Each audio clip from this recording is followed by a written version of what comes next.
unfold? Well, what starts first, if you look at it, the upstream side of it, somebody comes in and they lease property, and then they do some exploratory drilling, and then after that, then they have a drilling program where they actually bring in the service companies, and there's a whole host of contractors that come as part of this supply chain.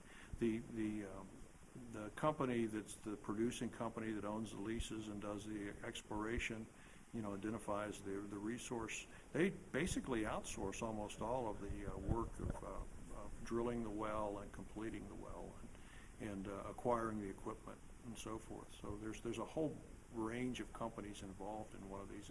It's a real complex industry from that standpoint. Almost everything's outsourced. That's really driven by the tax credit for intangibles in drilling wells. They can get a tax credit for the intangible part of the well cost.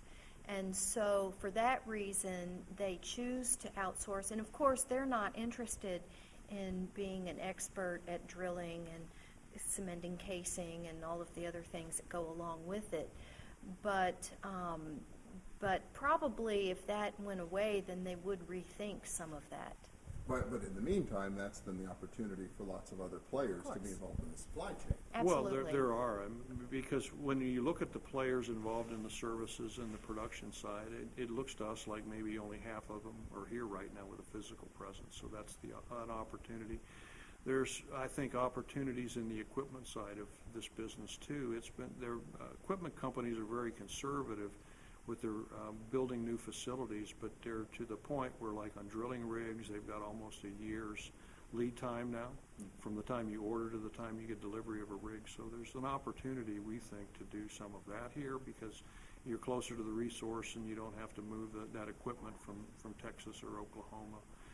The tubular goods part of the industry, we think there's a great opportunity there too. Well, that's like a reindustrialization strategy. It would be, Yeah, yes, exactly. exactly. I mean, it's absolutely a foregone conclusion that you know how to make steel, and you can be successful with that here. Yes. So a lot of potential here Yes. of what could happen. How much is it a foregone conclusion that it will, and what can our region do to make sure that it does?